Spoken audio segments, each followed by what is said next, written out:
Great. Are we ready? Yes, we're ready to go. Great, fantastic. Thank you. Good evening. I'm calling this public hearing to order at 6 p.m. in accordance with the Massachusetts Wetlands Protection Act, MGLC 131, Section 40, in the Boston Wetlands Ordinance, Boston City Code Ordinances, Chapter 7-1.4. The Boston Conservation Commission will hold a virtual public hearing this evening on April 19th, 2023, to review the following projects to determine what conditions, if any, the commission will impose in order to protect the interests of the public and private water supply, groundwater, prevention of pollution, flood control, prevention of storm damage, protection of fisheries and land containing shellfish, and protection of wildlife habitat. This evening's hearings will be followed by our regular meeting, and in accordance with Chapter 107 of the Acts of 2022, we're conducting this meeting online. To ensure public access to the deliberations of the Conservation Commission, the public may access this call through telephone and video conferencing. Additionally, the meeting is being recorded. If you do not wish to be recorded, please turn off your video. Members of the public will have an opportunity to ask questions and provide public comment on applications and discussions. To do so, please raise your hand or type in the chat in the application via the Zoom meeting platform. If you're calling in and cannot use the platform, you can raise your hand by pressing *9 and *6 to unmute yourself. Send your questions to staff via email at cc@boston.gov or via Twitter by tagging the Twitter handle @BostonEnviro and using the hashtag ConComHearing. For the record, I am Michael Parker, Chair of the Commission. I'll now go around the horn here to staff for identification, then we'll go to the commissioners. Elena Itamari with the Environment Department. Welcome. Christopher Edwards, Environment Department. Great. Okay. Commissioner Long, Nick Long. Commissioner Wilson, Mike Wilson. Commissioner Conan. Kanan Thiruvengadam, I'm here, Chair Parker. Thank you. Commissioner Richmond, Alice Richmond here. Commissioner Herbst. Ann Herbst. Okay, great. For anybody who's here for 98 Taylor, I just want to let you know that hearing has been continued, and I don't think we have a date for the continuance, but it will be it'll be publicly noticed. Maybe it'll be next hearing, but I'm not sure unless staff has an update for that. Okay. First item on the agenda this evening is notice of intent for DEP file number 0061927 and Boston file number 2023-017 from Niche Engineering on behalf of Cronin Dry Dock LLC for the proposed building demolition and utility relocation located at 24 Dry Dock Ave in South Boston, Mass. Who's here on behalf of the proponent? Oh, good morning, Commissioner. Oh, good evening, Commissioners. John Schmid with Niche Engineering, and also with me is Craig Wood from the ownership group. Fantastic. So, John, before you get going, if you could concentrate on, there are a few comments here. If you could concentrate on a little bit more on the means and methods for the demolition and the utility relocation, and also what your plans are in case of a storm, protection materials, and then post-demolition, what steps are going to be taken to ensure that the site is secure and nothing can blow or float away. That would be great. Okay. Again, John Schmid with Niche Engineering. This is part of an enabling package for the 24 Dry Dock address. Next slide, please. As you can see, the red line delineates the area that the utility improvements are proposed, and this is all within the floodplain. Next slide, please. The purpose for this enabling package is to free up the site in the area to allow for the construction of a new life science building at 24 Dry Dock, and we will be submitting a notice of intent for these improvements in the coming months. Next slide, please. This essentially shows the cut and caps. There'll be a lot of cut and caps associated with the work proposed, as well as the building demolition itself. The existing building is fairly small, and it's on the small left-hand corner. It's the furthest building to the left along Dry Dock. Next slide, please. The proposed utility improvements include the installation of a water main. Presently, there is no public water line in Dry Dock Ave through this area. So we're going to be installing a new water line that will provide public water to the area from the intersection of Tide Street to the intersection to the right. Well, so we're relocating the sewer and storm drain, which are presently conflict with the proposed building footprint. They are just outside of the right of way or along the edge of the right of way. So that is, we're now relocating the sewer and the storm to be more conventional in the center of the roadway. We're also proposing a new electrical, with that, we're working with Eversource, a new electrical distribution system. Right now, the electrical system there is overhead and that will be brought underground, as well as the telecom system that's also overhead. It's overhead and below grade, and that will be relocated as well. Next slide, please. So at the end of the project, when essentially we're going to come out and we're going to do the utility work, and the site will be dormant for a short period of time as we wrap up the design and prepare for and do the enabling work for the building construction. While that occurs, the area where the existing building sits will be delineated with it will be essentially a hole, because we'll be removing the building and we will be constructing a new basement. So there'll be a shallow hole there that will be encased with construction fence, erosion control measures, and silt fence. And that will ensure that sand and silt or any stormwater will stay within that hole, or any disturbed sand or silt won't be blown out of it. It will protect the hole from the public, as well as contain any silt and sediment that may be within that hole. And again, the hole will be below grade, so it's not like it'll be flowing off the area towards offsite. Next slide, please.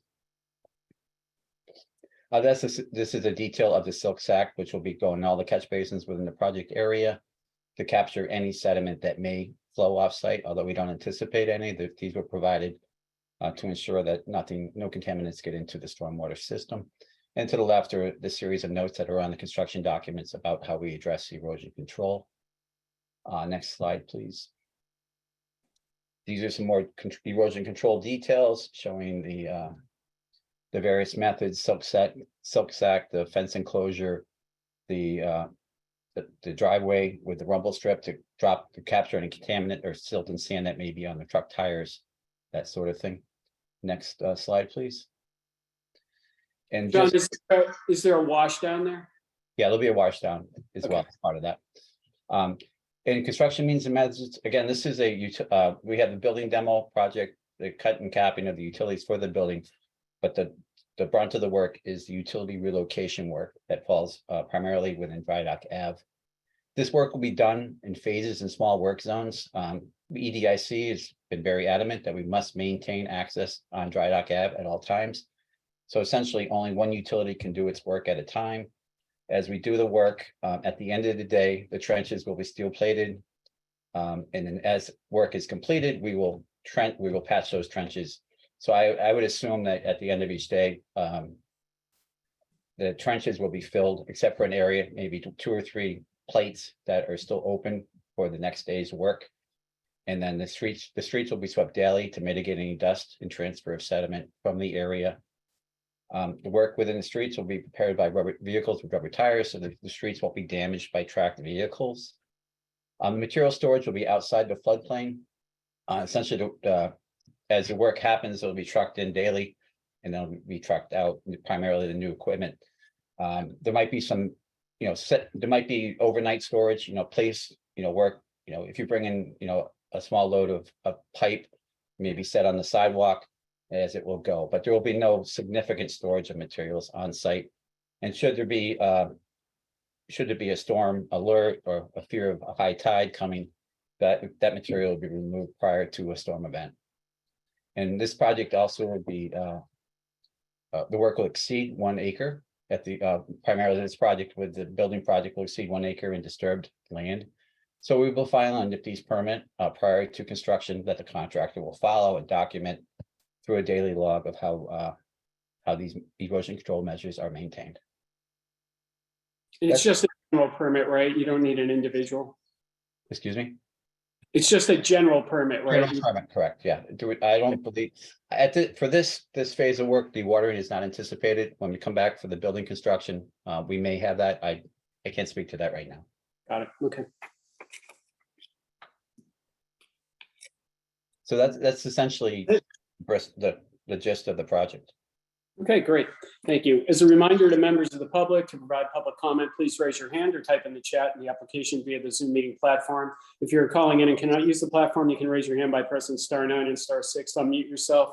Send your questions to staff via email at cc@boston.com. .gov, or via Twitter by tagging the Twitter handle @Boston Enviro and using the hashtag CONCOM hearing. Okay, Elena, do you have anything on this? No, I think that answered all of my questions. Thank you. Great. Okay. Commissioner Long. I don't have any questions, Chair. Thank you. Commissioner Wilson. My only question was whether there's a geotech survey that had been done as part of this work, or whether that might be coming in the future NOI. I didn't see anything in the combined. McPhail has been engaged and they're in the process of doing soil exploration and some test holes out there. And that Okay. should be provided with the larger NOI. Okay, got it. All right, thank you. Great. Thank you. Commissioner Conan. Thank you, Chair Parker. So it's is all the utility work new, or is some of it a repair or an update? I'm sorry, I didn't follow that. Actually, it's all new utilities. The existing utilities are not existent. There is no water main in Dry Dock, no public water main in Dry Dock Ave. The water line actually is a private line that goes through the private Dry Dock operations. The sanitary will be completely new. The storm drain will be completely new, as well as the telecom and electrical. And you also said they will all be done serially, right? Not simultaneously. That's correct, because it's we have to maintain the roadway, especially with the cruise season that's about approaching us. So there's a lot of traffic that uses this road. We've had several meetings with EDIC and they've been adamant that we must maintain traffic. So it'll be a phased construction, utility by utility. Thank you. And just on the stormwater, sorry if I missed this, or maybe this is the one coming in the bigger Yep. NOI. How much stormwater are you storing, and how Yeah, much higher? this application, we're utility relocation and we're not adding any new impervious areas, so there's no stormwater capture. But in the larger NOI that you'll see in several months, we're capturing the 1¼ inch, and we'll be recharging that, as well as mitigating to pre-existing conditions. Thank you. That's all, Chair Parker. I'd also like to say that we have the Water and Sewer has reviewed the drawings. It's been through 2 rounds of review and comment, and we now have 5 sets before them for approval. Thank you. Thank you. That's a great segue. I think Commissioner Sullivan has joined us. Yes, I have. Okay. Did you have any questions? Well, considering I heard the last 2 minutes of it, no. Okay. Commissioner Richmond. Yeah, I just wanted to follow through on the comment earlier about in the event of a storm, such and such material is going to be removed and moved out of the way. What are you using these days as the warning for a storm, and what level of storm are you making preparations to get the stuff out of the way? That's a great question. And I don't have a definitive answer for you. Basically it would be forecasts or king tide events with a storm event approaching, within, ideally we follow the news, and, storms don't surprise us anymore. So if we hear that one's coming and there's a potential flooding, then we'll prepare for it accordingly. Yeah, I mean, I don't know, maybe you guys are better at this than I am, but I can't always tell the difference between a watch and a warning. So thank you for that answer. I think it's an honest one. That's all, Chair Parker. Thank you. Thank you. Commissioner Herbst. No questions, thanks. Okay, thank you. Elena, anybody from the public? No, we haven't received anything. And Allison, have you seen anything from Twitter? No, nothing in Twitter or email. Great, so that's it. Thank you. Thank you. So with that, I would entertain a motion to close the hearing. So moved. We have a second. Second. Thank you. Commissioner Sullivan, Aye. Commissioner Long, Aye. Commissioner Wilson, Aye. Commissioner Conan, Aye. Commissioner Richmond, Aye. Commissioner Herbst, Aye. and I vote aye. That carries 7-0. Okay, thank you. Thank you. Have a great evening, everyone. Thank you. Next item on the agenda is notice of intent for DEP file number 0061928 and Boston file number 2023-018 from Horsley Witten Group, Inc. on behalf of the Massachusetts Department of Conservation and Recreation for the proposed remodeling of the former Doyle Playground on River Street in Hyde Park, Boston, Mass. Resource areas of bordering land subject to flooding, riverfront area and waterfront area. Who's here on behalf of the applicant?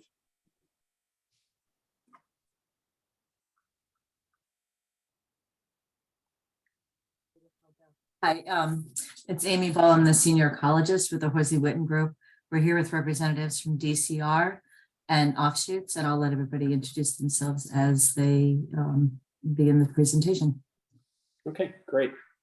Hi, yes, my name is Cass Crost, and I'm a landscape architect with DCR and project manager for this project. And I'm joined with Ruth Helfeld, who's director of landscape architecture. Just to quickly intro the project, thanks Amy for that.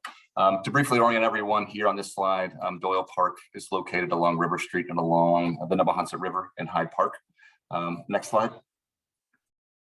And we just want to show that this has been an important project for the neighborhood and surrounding community, which is an environmental justice community and has been in the works for a long time, going all the way back to 2017.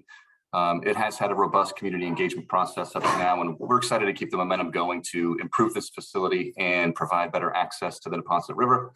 And with that, I'll pass it along to Brian Kuchar with Horsley Witten to present the project. Thank you. Cass, before you go, just want to make a quick note here. I noticed in the file here as I'm looking through it, the proposed order of conditions, our standard conditions, are looks sort of like a war zone there. There's a lot of red lines. We're not going to go through that this evening, except I'll make the I guess two comments. One is we like our standard conditions. Looking at some of these, some of them seem to be issues that DCR has not brought up before. So again, we're not going to go through all of those tonight. We could be here for 2 hours, number one. Number two is before we issue the order of conditions, you've got 2 weeks and you can certainly communicate with staff regarding the proposed revisions here. And as I said before, we've had a lot of experience with DCR in these issues. So hopefully we can come to a resolution on all of these. So that sounds okay, good. That sounds great. Thank you very much. Appreciate that. Sure. Thanks, Cass. And for the record, my name's Brian Kuchar, Associate Principal from the Horsley Witten Group, registered landscape architect and professional engineer. Yeah, this is the perfect slide for me to start on. Just to quickly go over the site conditions, it's located south of the intersection of River Street and Rosa Street along the Neponset River. It's just under, it's about 0.9 acres, so it's just under 1 acre. The site is terraced. It has some varying topography out there. It's relatively flat, as you can see here on the image at the bottom of your screen, with some open lawn at the top that was formerly paved. Next slide, please. The site then drops off pretty quickly to a level terrace along the riverfront, which is just upgrading from the top of bank. As you can see, it has varying levels of trash, litter, and debris with some invasive species, and it's currently located, all of this is located within this woodland area. Next slide, please. This is some images of what it looks like within the woodlands and in the riverfront, just as I mentioned at the top of bank from the Neponset. Our intent on this design is to maintain the existing informal paths and the desire lines that are currently out there. We also are looking to preserve the trees within the riverfront. And just again, to note that you can see there's different levels of trash that is accumulated over time. Next slide, please. So we're located within 3 resource zones. The first is the 100-foot buffer zone. We also have a 25-foot riverfront area and a 25-foot waterfront area, which is designated with the colors that you can see here on your screen.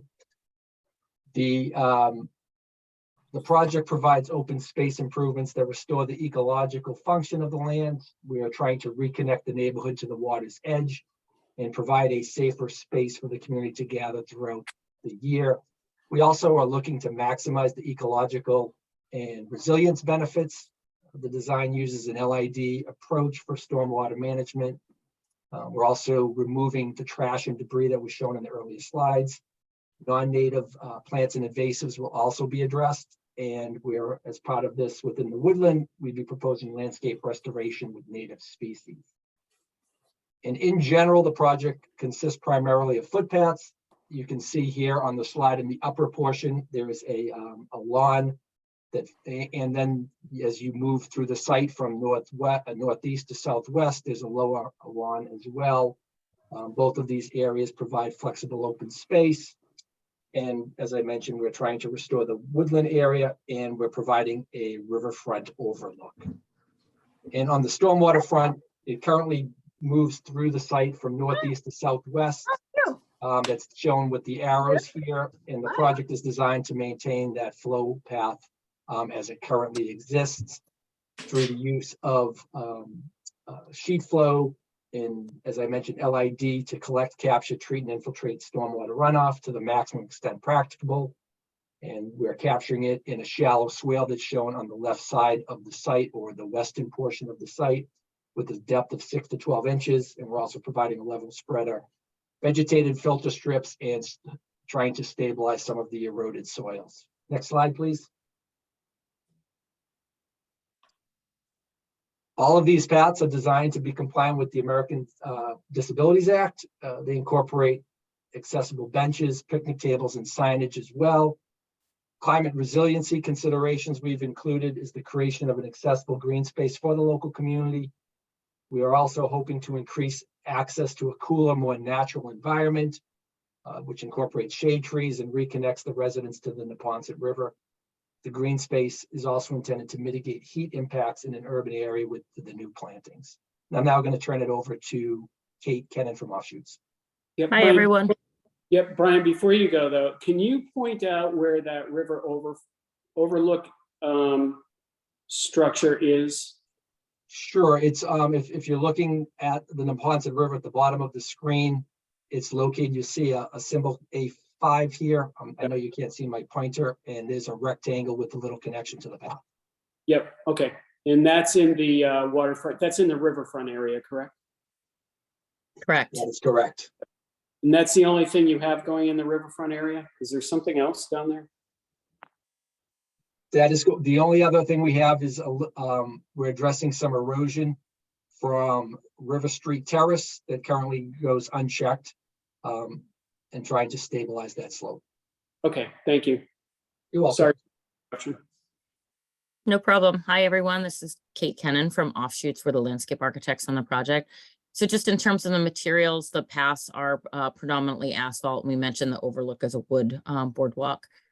For the planting plan, we're using, besides the seeded grass areas, we're using 100% native species to actually Suffolk County to create a native seed source for the community. The idea is that there are 6 native plant communities that are established here. And instead of having a lot of this be lawn, the yellow area actually shows a low mow, taller grass area where we're having a more ecological approach to lawn. Next slide, please. In addition to us doing the survey of the larger trees on site, this is a woodland, and we had Bartlett Tree come in as arborists and do a detailed tree inventory for the entire site. 201 trees were surveyed. Everything over 4 inches DBH was surveyed. 26 species were found. Bartlett came in and proposed that we remove 49 of the trees due to safety and other concerns on the site.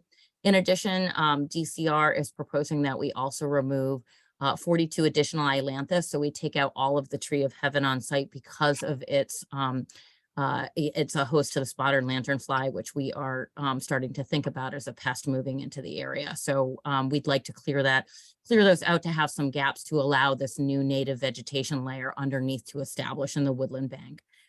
Also looking at vine removal, root collar excavations, and pruning of a few trees, as you can see there.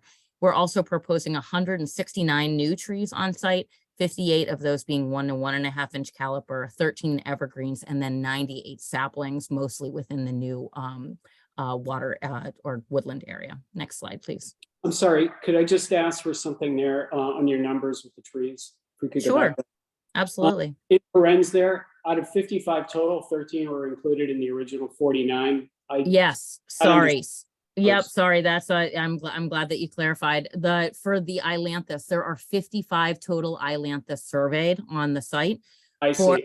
13 were included in the 49 to be removed anyways by Bartlett, so that's why we're down to 42 additional being recommended just because of species that we're recommending removing.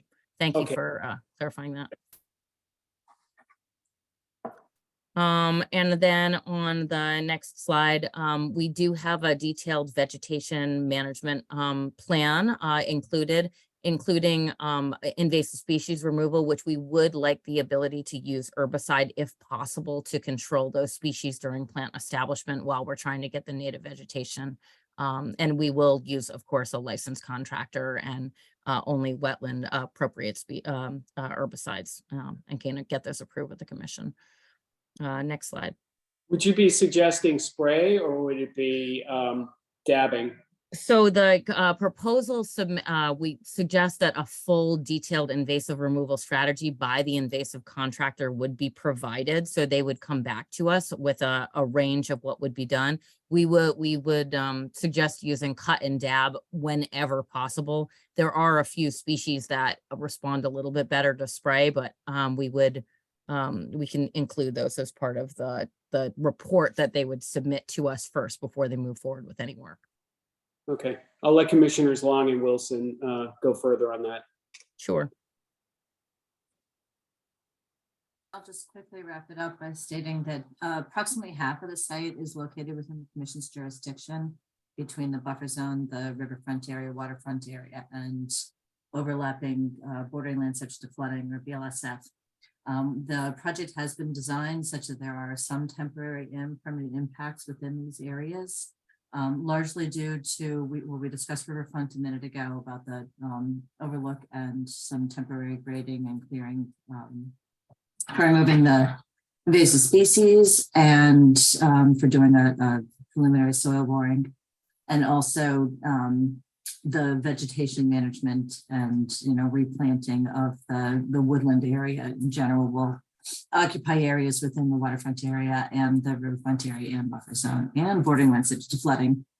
There will not be any permanent loss of BLSF as part of the project. That will be all matched with grades. And with that, I think I will turn it back over to the commission for questions. Okay, great. Couple questions on the deck. First, how are you going to be installing the pilings? The pilings for the boardwalk are suggested to be helical piles to have a minimal amount of impact. So we are asking for the structural engineer to be able to get in to do one boring quickly first to look at the suitability of the soils to make sure the helical piles will be a good option for us, but we're trying to minimize damage in that area. Okay, so if we condition this with helical piles, you're confident you'd be able to do that? That is our hope. Again, it's up to the structural engineer when they go into to do the borings, but our hope is that we can use them. Okay, we probably condition it, and if it turns out that you can't use them, we probably want to know about that. I don't know if you have to come back for a full hearing, but at least staff would be able to review. On the same line of questioning, you are putting a structure in riverfront area. We've been pretty riverfront and waterfront, I guess. Well, we're coterminous, but anyway, so we've been very reluctant to allow structures in either riverfront or waterfront area, though this is a very different context. This is a public park with public access. So when you conducted your alternatives analysis, I guess because it's a overlook to look at the river, probably. Exactly. But go ahead. Exactly. Our objective is to try to, there's a lot of informal use of the river's edge now, and this is an EPA, Superfund site where the water is contaminated. And we want to keep people ideally being able to access the river without taking these informal paths down to it. So the idea is by having one spot that you allow people to get closer to the river, that hopefully and we're close to the dam, which is kind of quite beautiful on that side too. And we picked the viewing spot that had, no large existing trees in it, that was the most open, that would have good views to the dam and upriver so that people could really see. So the idea was about trying to allow controlled access. Okay. And as an alum of EPA and have worked on a few rivers, the Housatonic and others, if access needs to be restricted, I'm sure EPA will make sure that access is totally restricted if there's any dangers that pop up to human health. Okay. With that, just want to remind members of the public to provide public comment. Please raise your hand or type in the chat in the application via the Zoom meeting platform. If you're calling in and cannot use the platform, you can raise your hand by pressing *9 and *6 to unmute yourself. Send your questions to staff via email at cc@boston.gov or via Twitter by tagging the Twitter handle @BostonEnviro using the hashtag ConComHearing. Elena, did you have anything on this? I didn't know. That answered all my questions. Thank you. Great, thank you. Commissioner Sullivan? Yeah, could you go over the stormwater treatment that you're proposing? You flew through that pretty quickly. It seemed like you were just dumping water in a swale and off it went. Sure. Could we bring the presentation back up? And if we could go, I think it's slide 6 or 7. One before this. Yep. Yeah, okay, thanks. Oh, one too far. Okay, so as I mentioned, the stormwater approach is really to try to maintain the existing flow paths, and everything now drains from the northeast to the southwest. And you can kind of see with the proposed contours, which really trying to mimic that existing drainage. The water then runs towards the edge of the site, and we do have sheet flow being directed in sort of splitting this flow across both the northern portion and then the southern portion of the site, with a large percentage being captured by that water quality swale, which is along the western side of the property. Then there is a small depression that you can see in the upper, I guess that's the kind of northwest corner of the lower open lawn that's highlighted in green.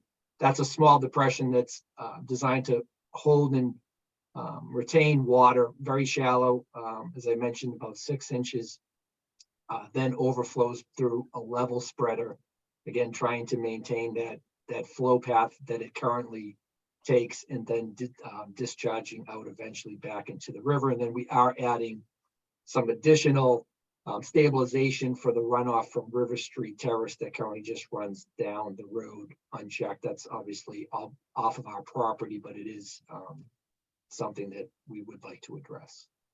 So from current conditions, how much water are you holding on site, trying to infiltrate so it don't continue to add bacteria to the river or TSS or whatever? It seems like you're modifying the kind of existing conditions without any great improvements at all. Well, yeah, there's a couple challenges out here.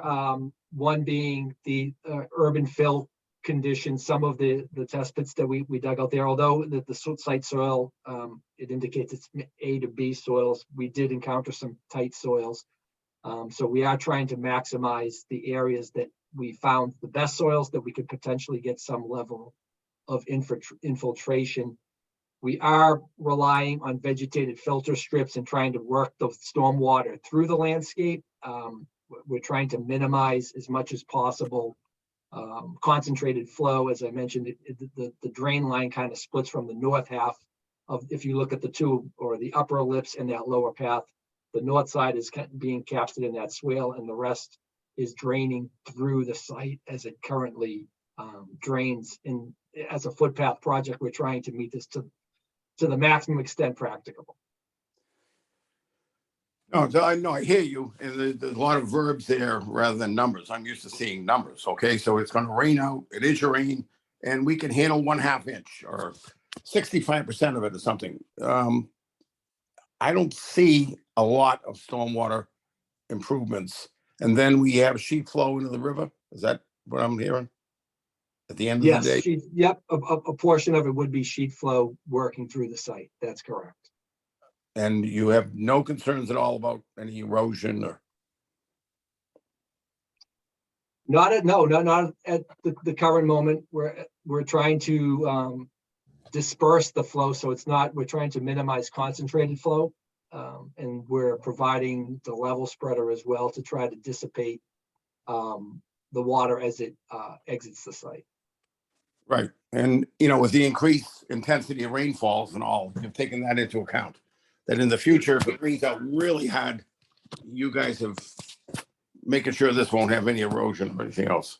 We did. We looked at we're using the most recent data from NOAA, which is updated fairly frequently. So it's the most recent data for rain events. And then we did look at the larger storm events as well. And again, based upon the volume of flow and what we're anticipating, we don't think there'll be erosion problems. We do have some concerns relative to the establishment of plants and grass, and we are taking extra steps there on the erosion control plan to put additional silt socks along the edge of the paths to try to protect those slopes until they can be established. So that would be the one area that we are looking at during construction. All right, well, I don't feel that you're really done a lot for the stormwater here. And but that's all I had for questions. Yeah, so Commissioner Sullivan, what are you thinking? Do you want some more information? Is this something that can be added to the file post-closing? What are your thoughts? Well, it seems that they kind of gave it the short shrift, just kind of, well, we'll just mimic what we got and let's pay attention to building an overlook and other, I mean, it may be budgetary problems, I don't know, but it doesn't seem with the emphasis being put on rivers, cleaning them, with the overland flow, with the intensities and trying to hold back water, that we did a lot here. We worried about the trees. I got the trees down, but it doesn't seem that the stormwater was really seriously looked at. So that's just the way I look at it. Everyone else in the city goes all out to find a way to hold back more water, to have a swale that could hold a lot more water. But we have quantity of water. We know how much you're trying to hold. I don't know that here, so. Okay, so Cass, it sounds like, is this something that your team could work on for the next hearing? We can look at that to do that and provide additional data. John, can you provide a little more, like any more specifics of certain items you're looking for particularly to give us more direction as opposed to just saying it's light? Well, yeah, I would like you to say that we're going to take the half-inch of water off the impervious areas. We're going to be able to hold it. And then when we do overland flow, the maximum flow at a storm of a 2-year storm will be so many CFS, but we're spreading it out. We're slowing it down. None of that has been provided. And that's pretty straightforward stormwater management stuff. Yeah, I mean, I think one key thing to get here, I get with a little bit of a nuance here, and it doesn't quite qualify, but at the same time is that it's important to note here that I think a couple of years ago, we did remediate, remove impervious materials here just for health and safety of the park in general. I think it's one of those where unfortunately, we don't get credit for that in the way the current conditions are as we are today. So we've already done some of that kind of like remediation work already. Which impacts some of the numbers that you're seeing and or the kind of the status of what it looks like now versus before. No, I understand it. I'm just saying, I don't see a lot of absolute positive improvements for the river. And I don't know what velocities you got coming on this sheet flow. When we have some downbursts lately that are pretty nasty, and you're directing all this water to one little swale. You have that little pond, I got it. Once that fills up, that water wants to just come tearing through. And I'm just curious what those numbers are. Okay. Okay. I appreciate that. John, we can certainly provide those numbers, and I can also provide what water from a water quality volume standpoint, the half inch, I don't think it's the half inch, but I can look at those numbers as well. Oh yeah, I understand. In the city, our standard is 1 inch. So I'm just letting you know that. We don't have a TMDL except for bacteria on these rivers. And I'm trying to, it's not like you'll never have a dog walk through there. And probably after you make it look pretty, the geese will want to land there. And that stuff is all special with the first flush. Okay, thank you. Cass, Brian, you have enough direction there, right? Yep. Okay, Yep, thank you. thank you. Commissioner Long? Thank you. Thank you, Chair. So, yeah, I think we would dive a little bit more into the invasive species management methods. You mentioned cut and dab not being ideal for some of those species. So would you be able to, talk about which plant species you might want to spray and what those methods might look like? I guess that's for Cass or whoever, will be overseeing that. Kate, would you want to jump in on that one? So Kate lost access, and I'm trying to get her to log back on. Can we come back to that question in Yeah, in 1 absolutely. second so she can cover it? Because she would be the best to answer that. Give me 2 seconds. Perfect. The other thing I'm slightly concerned about, and I haven't dove into the planting note specs exactly to see this, but I see you have trees going in really close to the river, like some of the cottonwood and other species. And you may know that beavers are actually recolonizing the Neponset right now. So I'm wondering if you've given any thought to protecting these trees from beaver herbivory, because I've seen firsthand them chewing on trees just upstream of this location. Hi everyone, this is Kate. I'm sorry. Yes. I'm sorry. This is Kate. I'm joining by audio. I apologize. I taught at Northeastern all day today and left my power cord in my classroom. So, anyways, we in terms of the beaver herbivority or susceptibility to it, it's one of the reasons we included a lot of tree saplings, was the idea that hopefully you have a lot of resources and we have a lot of different species in there. So if there's a preference for the cottonwood, that there would be other species there that would replace them. So we were really trying to mimic the kinds of percentages of the species we were seeing on site, and also look at the ESP, the actual natural, the communities that are there along the Neponset, and replicate those in the same sort of percentages. So that's where that came from. But if there's any specific request by the commission for certain kinds of protection for animals, we can certainly consider that. We do have a vegetation protection fence on the park side of it while the plants are being established to prevent people from walking down the hill and through the new vegetated areas. And I'm sorry that I did not hear the question before, and happy to answer that if you'd like to repeat it. Yeah, totally fine. I think, if you'd entertain the idea of putting up chicken wire or something comparable around those saplings that are unprotected from the riverside, that would make me happy. It might not make the beavers happy in the short term, but that would make me happy. Yeah, we can certainly consider. We usually do a wrap, not chicken wire, but a different kind of plastic wrap that we have on all of our saplings for the beginning. So, but we're happy to look at whatever kind of protection that you think is most effective. Yeah, I think and anything that has metal in it, because they can chew pretty much everything else. Gotcha. Okay, great. Yeah, appreciate And that. then did you have a question before that I wasn't able to answer? I'm really sorry about this.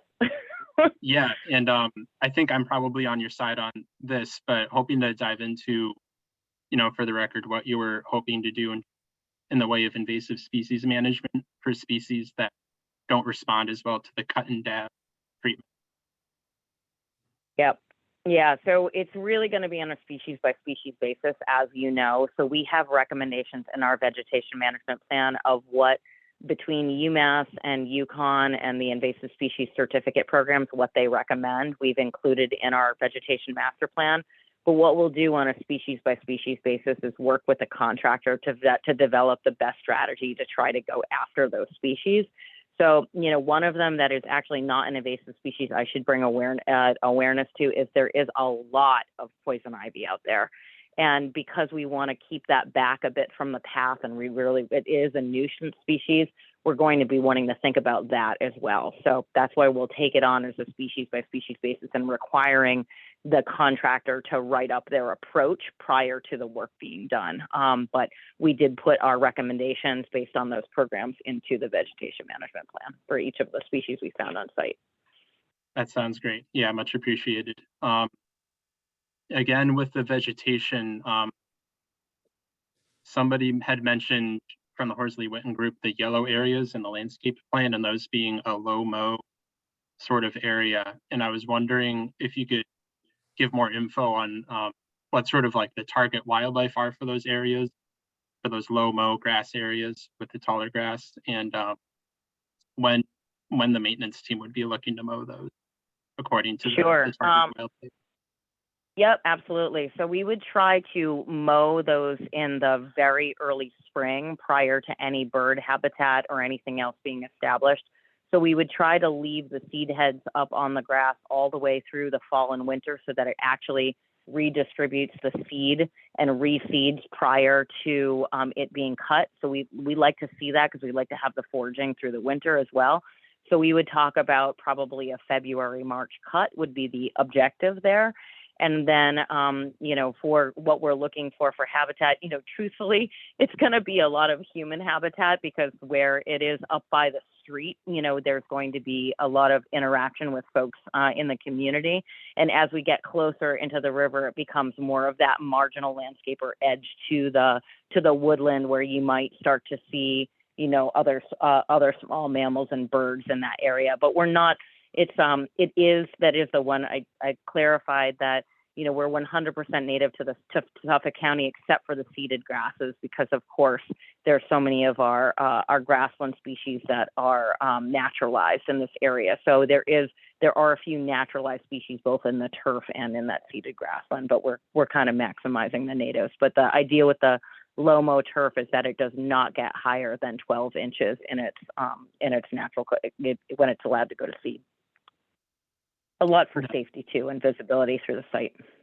Right, and I think it's probably, and you may know this, but for the grassland, it's probably not a big enough acreage for any ground nesting bird. So I would say, exactly. Yeah, you probably don't have to move according to that. But I was going to say there are probably going to be overwintering insects in those stems, those hollow stems and whatnot.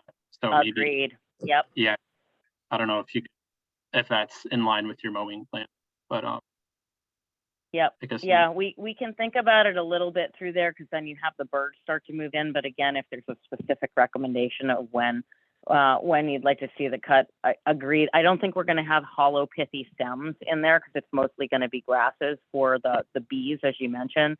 So it probably won't be in the vegetation that much and more on the ground plane. So, you know, doing an earlier cut is a little bit better for having the ground plane visible for the native bees, you know, that are in the ground plane rather than in the hollow pithy stems. that makes sense to me. Thank you. The couple other questions. One of them was about the type of erosion control blanket and whether it's going to be biodegradable material. Yes, our objective is for the erosion control mat to be biodegradable. We usually use a jute mat that is biodegradable, but it will be there for, you know, a good amount of time when the seed starts getting established and the shrubs. Excellent. And we have, yep. The last question I have is maybe a question for Cass. As you might know, the community here is really interested in that river path access, even, you know, extending further upstream. So I was wondering how this project kind of aligns with those community desires, because I believe DCR owns land across River Street Terrace on the riverfront there. So I was wondering if eventually the path will tie into this project that you're proposing right now. Yes, the intent here is that this is kind of the first leg of one, so it's important. I think that also relates to the want and need and desire for that overlook that's there. But yes, it would be connecting to kind of basically upstream and downstream is the overall intent. I don't know what the time frame is on that yet, but it's definitely part of the conversations within the agency. And I think if you can look at basically the far northeast of the plan, most east, you can see that path kind of stops there, but the intent is that would be a connection point at some point. That's awesome. Yeah, that wraps it up for my questions. Thank you. Okay, thank you. Commissioner Wilson, if I could just put you on pause for a second. For a second. Commissioner Conan, do you have to leave at 7 o'clock? I'd like to, but I can stay longer if needed. Okay. What I'm going to suggest is that we quickly suspend this hearing and go to our regular meeting just for 2 minutes to approve the orders of conditions. We have a quorum issue there.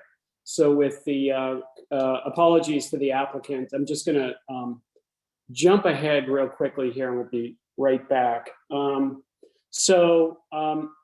going to, this is usually something we handle on a regular meeting. Because of recusals, let's see if I get this right. I'd entertain a motion to accept the order of conditions for notice of intent for DEP file number 0061919 and Boston file number 2023-013. I have to recuse myself from this vote. So Commissioner Herbst, if you could tally the votes on this, I would appreciate it.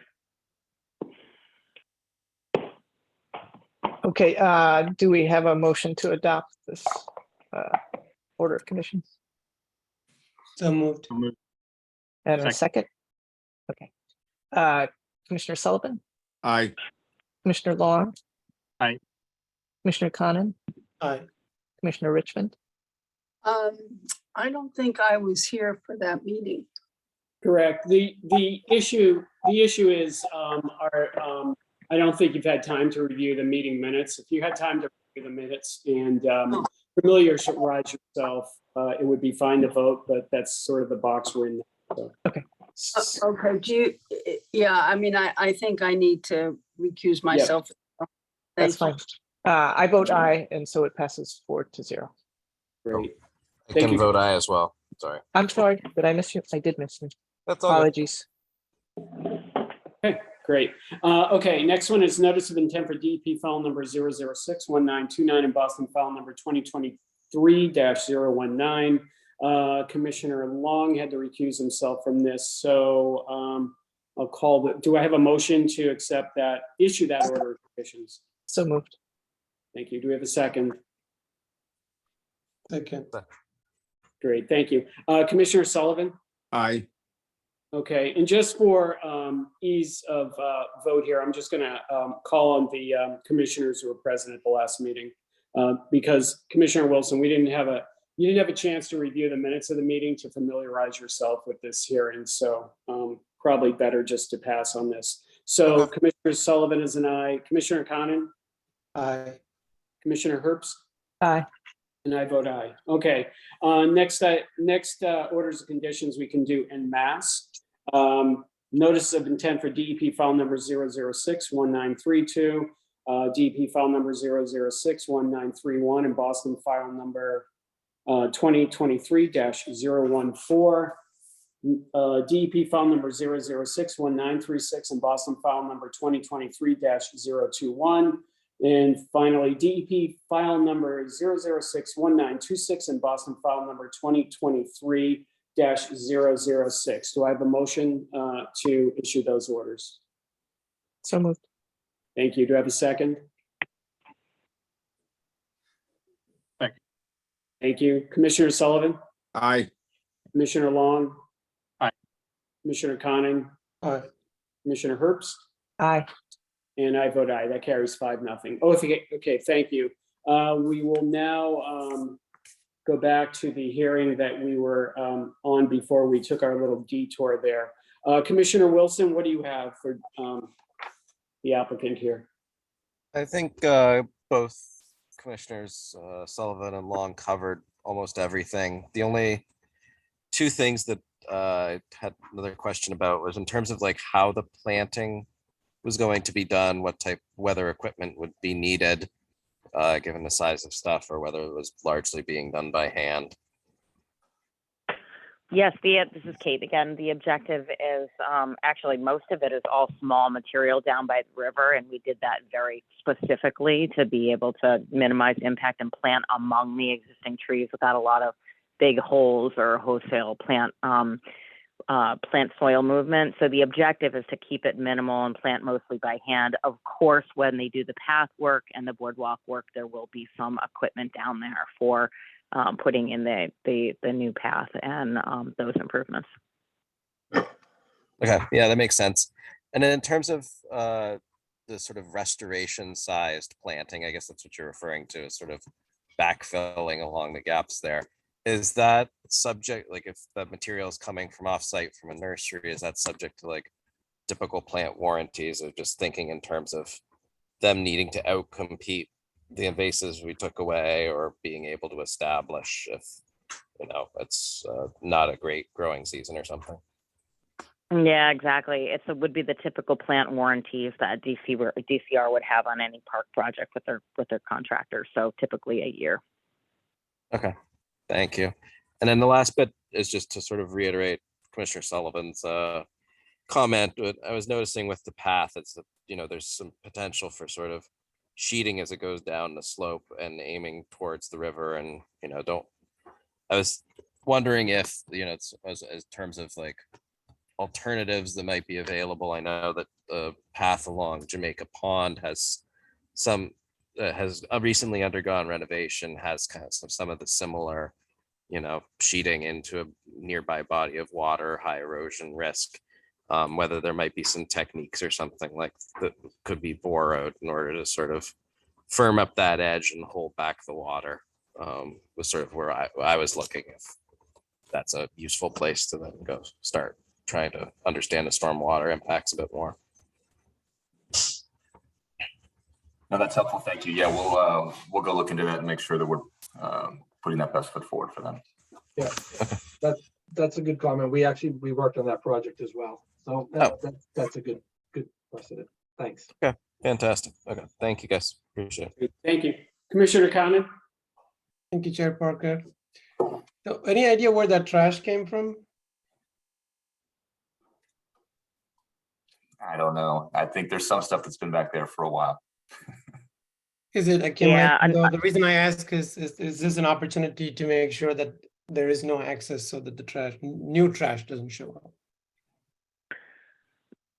That is our hope, is that with the new kind of, energy and path in the area, that there will be more eyes in this parcel, which there certainly has been. It's more than just regular trash, right? There's certainly been folks dumping refuse in the past, which is unfortunate. So the idea is, with this renewed interest, renewed path, renewed restoration, ecological approach for the vegetation, that will show ownership and hopefully really stop people or make them think twice about doing any dumping in the future. Okay, so the assessment is that it looks like a neglected space, and that may be the reason why it's being trashed. Exactly. We're really hoping that this new kind of attention to the area helps with that. Okay, let's hope so. And I find that low mow lawn discussion interesting, and it was good to hear your responses to Commissioner Long's questions as well. These days, there's a lot of talk about having meadows so that there's more diversity in vegetation as opposed to a low mow lawn, which would be just one type of grass. Is that correct? Yeah. So in this grass, in this area, we're really thinking about the maintainability of it. So it is more of a low mow lawn, meaning if we start to add forb species, we're going to be up in a larger height with a lot more diversity. We were starting to think about Aragrostis, little blue stem, a lot of the warm season grasses that typically, the native warm season grasses that don't end up in our typical cool season lawns to have there. But we were not planning to introduce a lot of forbs or flowers into those areas at this point, mostly also because of perception and things looking weedy and not maintained. This area, again, environmental justice community, where this park just has not been maintained to the level of care that the community has kind of been asking for many years. So perception is really real of it looking cared for and so I think that a low mow, taller grass, more ecological component, but without looking weedy or uncared for, is a kind of important piece of this. So our objective is try to strike a balance, and then we introduce the forbs into, the dry swale area that Brian mentioned. There's a bunch of forbs that do come in there that will have flowering for pollinators, as well as the restoration species in the woodland area will have forbs with pollinators, pollinator and other kind of resources that way. So it's kind of a pragmatic decision because of the perception. Yeah. I see. Because of, I think perception, I think having it look consistent and cared for is a really important piece of this project. I understand. That makes sense. Speaking of the EJ community, I liked seeing that there was some community engagement. Was there anything learned from those engagements? I mean, any like new lessons or asks? Yeah, the engagement was honestly really wonderful. We've been at the helm of that with Horsley Witten Group and a nonprofit Solomon Foundation and the local CDC down there for a while. And we not only had community meetings, but we had build days and pop-up park days, and we did a lot of trash removal.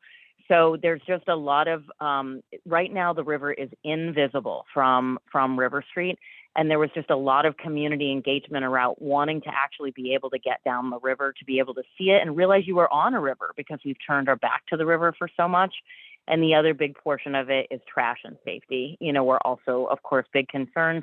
And the other big part of the community process is they just want, you know, lawns and flexible areas, picnic tables, places for the community to have these flexible events. So I think the programming has really come out of this long kind of community process that we've been doing.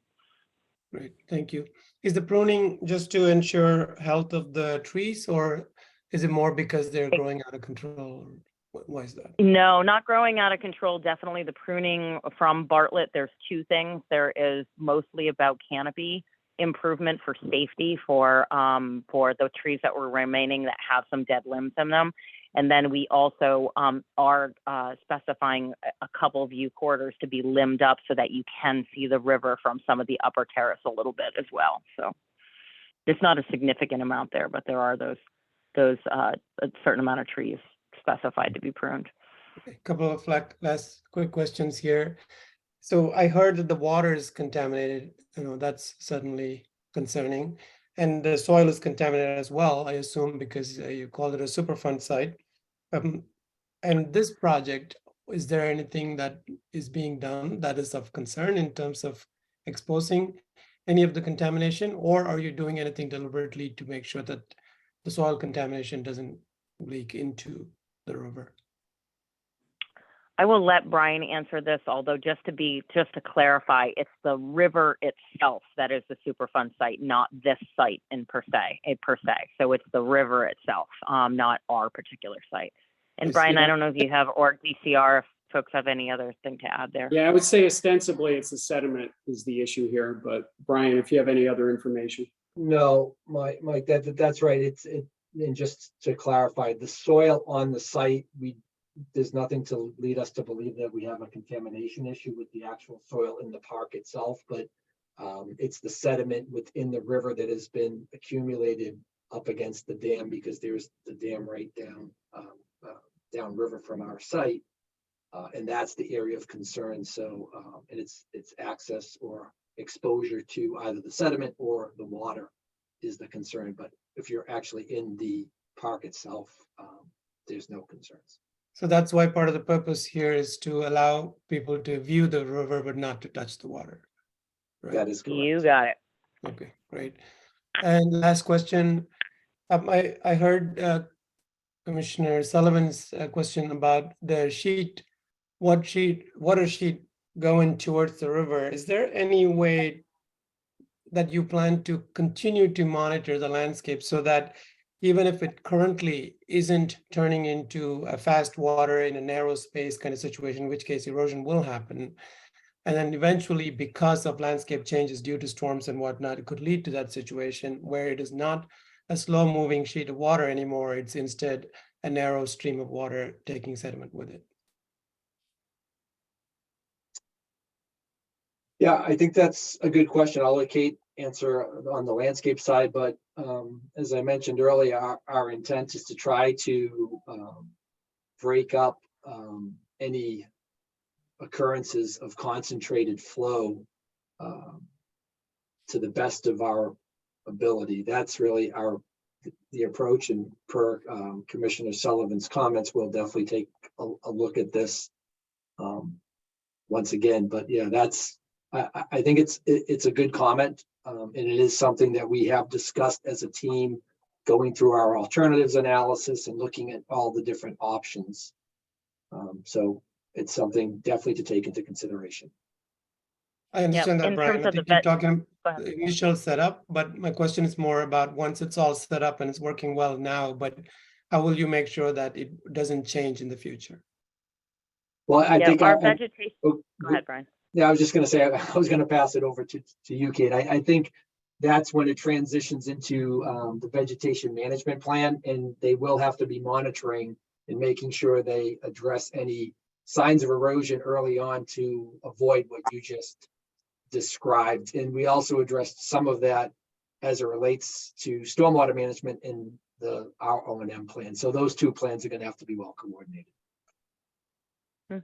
Yeah, basically as part of the vegetation management in that first year that the contractor warranties the plants, you know, they're required to monitor for erosion and for vegetation establishment.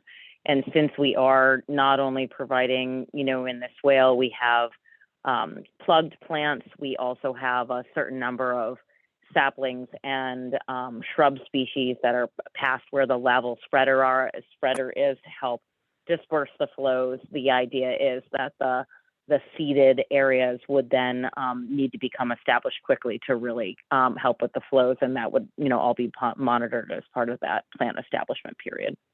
Great, thank you. That's all, Chair Parker. Okay, Commissioner Richmond? Yeah, I have a question about this yellow lawn or grass. You know, one of the really big problems, I think, is or are ticks. And if this is an area in which you're hoping that people are going to come down to picnic, they probably are going to be coming with their dogs. And I'm very concerned about longer grass because that's what ticks really like. And, you know, I follow this because I have dogs, but the ticks are really getting much, much worse than they were. Climate change is preventing them from being killed the way they once were by really cold winters. So I'm wondering whether or not you folks have given thought to an environment that might be very friendly to ticks and therefore really not friendly to dogs. And I mean, to remember that the worst conditions of the ticks are not just Lyme disease, but other diseases that they carry that really are very, very dangerous to people as well as dogs. Yes, no, that's a very, very good point. And we did think through this. My sister actually has chronic Lyme disease, so I think about it constantly. But the one of the things we added on all the long grass areas is a mow strip all the way around, a 3-foot mow strip. This is on either side of all of the pathways and the lawn areas so that there's a buffer between where the grasslands are and where the lawn is. So there is this balance between ecological, us trying to give back to the ecological community and also accommodate, you know, humans. And I think one of the ideas here is hopefully that mown buffer strip helps create that buffer to the walkways and the predominant areas that people are using. But it's a really good point and needs to be, you know, thought through. Thank you very much. That's all. Thank you very much, Chair Parker. Great, thank you. Commissioner Herbst? Yeah, I had questions about the hardscape you proposed. I understand you're making an ADA compliant walkway, but I guess particularly in the lower area, I wondered whether that couldn't be something else than blacktop. If there's a reason why again, we did. Sure, we did look at a whole variety of materials, and I can let Cass and maybe Ruth respond to this, but we did look at a variety of different materials, and where we ended up with was asphalt only mostly because of maintainability and, you know, making sure that it stays, you know, very ADA compliant and, you know, not rut out over time and that sort of thing for durability. The paving where we were able to do pervious paving up by the mural, there's a mural with a small paved area in front of it for flexible performances. That's outside of the resource area, but that is pervious. And then the rest of it is designated as asphalt. But I don't know if Cass or Ruth, you might have any other comments on that. Yeah, hi, Ruth Helfeld from DCR. Thanks, Kate. I would say that one of the reasons we just, as Kate mentioned, the maintainability, but because the stabilized stone dust does need replenishing and re-rolling, and we are concerned about bringing any equipment into that area at all. We felt it's better just to be able to leave it and let everything grow in and not have any landscape disturbance. So those two are the sort of the main reasons. I guess I would really encourage rethinking some of that, particularly I'm familiar with the park and I'm familiar with the paths along the river and the tick that I got there as well. But I mean, I assume you're not going to pave the length of that river path as you connect it. It's going to be a little odd to have a rather short strip of paving connected to I mean, I hope I'm right about the rest of it, but it's a little hard to imagine paving through that length of river. So it is at the riverside a more natural wooded space. I just think it's a really unattractive and perhaps unnecessary place to put paving. I think the objective too, again, is with the ADA accessibility, trying to get people down to the boardwalk and be able to, if someone was on a bicycle or in a stroller or whatnot, that it would be able to be easily accessible. And, the other surfaces that we did look at and very carefully considered was a stabilized stone dust. And per what Ruth had mentioned, it does just take a good amount of maintenance to keep it durable, especially where it's sloping, where we are close to 5% in some of these areas. So we were just concerned about long-term durability and accessibility of folks down to the river's edge. Well, I hear that, and maybe for that slope part, but I think once you're down along the river, it's not a strong argument to be paving there. And I mean, have you thought about this? Are you thinking you're going to pave along the length of the eventual path? I mean, those are future projects that I think will have to be vetted in their own way as they go along. So the materiality might change. For example, at the bottom where it goes to River Street Terrace, that's extremely tight from slope standpoint, as well as from the riverbank as well. So it'll have to be probably some sort of elevated cantilevered space if it's on the riverside there, right? So there's materiality changes probably along the way as it negotiates site-specific conditions. I can't speak to those because I don't know those yet.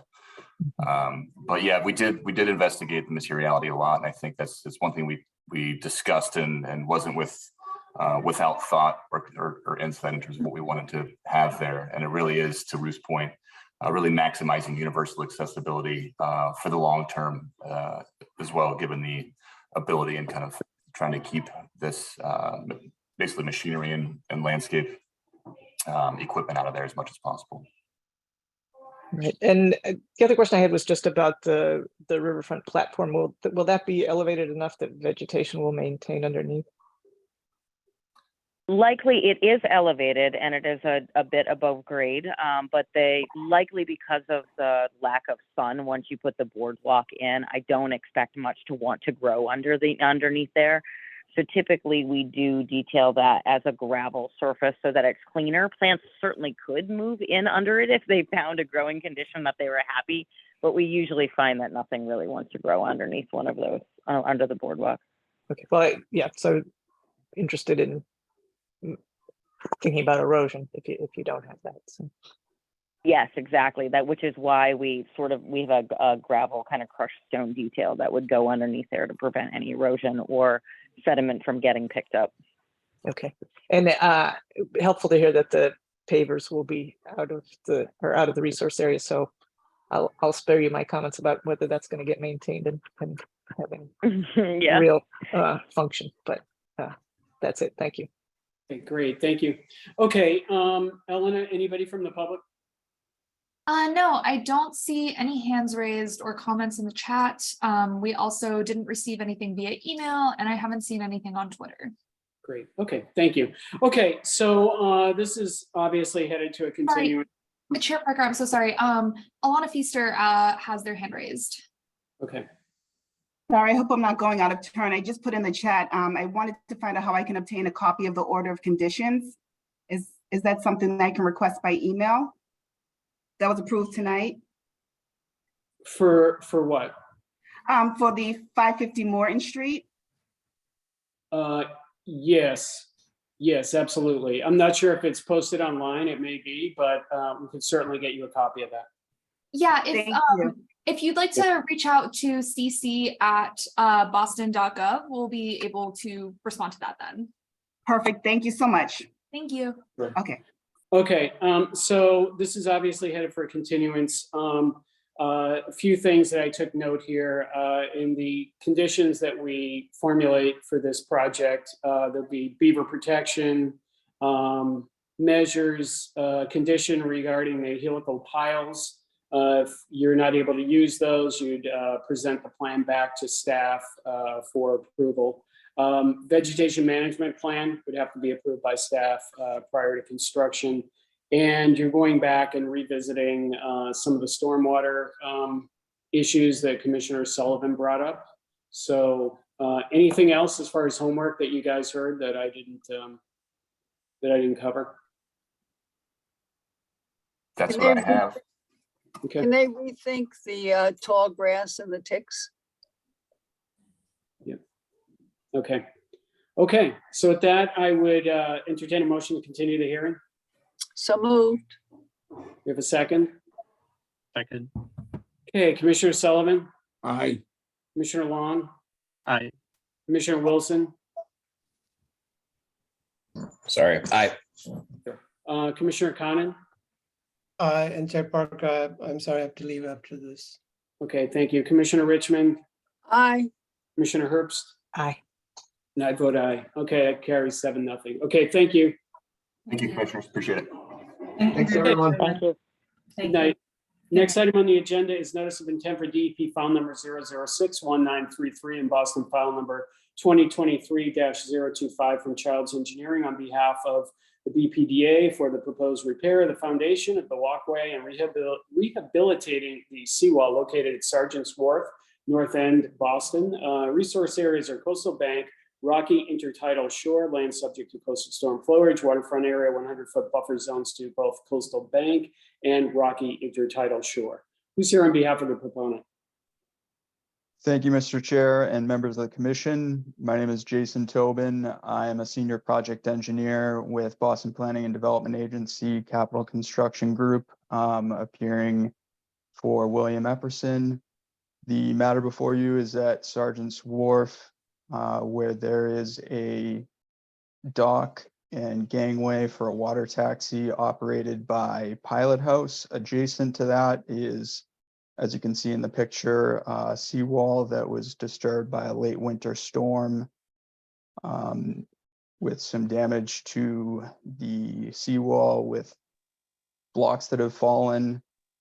The intent of this project is to perform an emergency repair and replace the granite blocks. No improvements are planned. And with that, I will hand it over to Charlie Roberts at Childs Engineering. Great, thank you. Good evening, everyone. So just to quickly kind of run down, just carry on from what Jason was saying. So the project's located at Sergeant's Wharf in the north end, just off Commercial Street, as you can see in the locus. And then going to slide 2, just to look at some of the resource areas that we were dealing with. Mostly this affects the coastal bank or the seawall from that, but we do have some land subject to coastal storm flowage. And then we have the waterfront area, a buffer zone behind that. And then we've got some rocky intertidal shore. We're not 100% how natural some of that is, but we kind of included it because it is exposed at low tide, but we're hoping to avoid doing anything, in that area from that. So going to the next slide, just to review some of the existing conditions, from this. So we're looking at the approximately 30 feet of seawall. You can see in kind of the center of that existing plan. Looking at that first photo, that's looking directly into the wall. You can see, as Jason mentioned, where some of the blocks have been displaced. And then, looking at photo 2, you're seeing how some of that material behind the block wall has been displaced. There used to be filter fabric there and some plantings. And then looking to photo 3, you can see how some of the area is still still there behind the seawall that was still in place from that. So the goal here is to put that back to how it was. And then the other, if you go to the next slide, the other area, the existing conditions here under the gangway itself, there's some material's been washed out, and so the pad that or the cap that the gangway sits on top of the granite block wall has been undermined. And there's also a little bit of cracking and spalling to that. And then there's some larger voids in the seawall that we intend to re-chink from that. So you can see photo 4 shows some of that undermining. That's some of the filter fabric you can see there from that. And then the 5 shows it just looking up from the area in front of the seawall, looking up at that concrete cap. So the way that we're planning to do this, if you go to the next slide, if you're looking at section AA, so for the area of undermining, the goal there is to place a new, or to pour some concrete to reestablish the bearing of the existing pad, and then also to use that to support the footing on the other side of that. Before we pour it, we'll clean everything out and get rid of any of the kind of loose or torn geotextile, place down new geotextile. This will do twofold, just hold everything in place and prevent any of the concrete from coming through the wall, and help minimize any future fines from doing that. And then we're going to place a layer of crushed stone just to help blend it in with the existing environment. That was kind of some of what was there before, and that's what's around the outside from that. So that's the plan with to reestablish the bearing of that cap. And then there's a couple of spalls we intend to inject some cracks, and then also chip back and re-pour a small part of that pad on top. And then some of the larger voids, we're going to place the smaller chink stone into those. So we're just going to reestablish the bearing.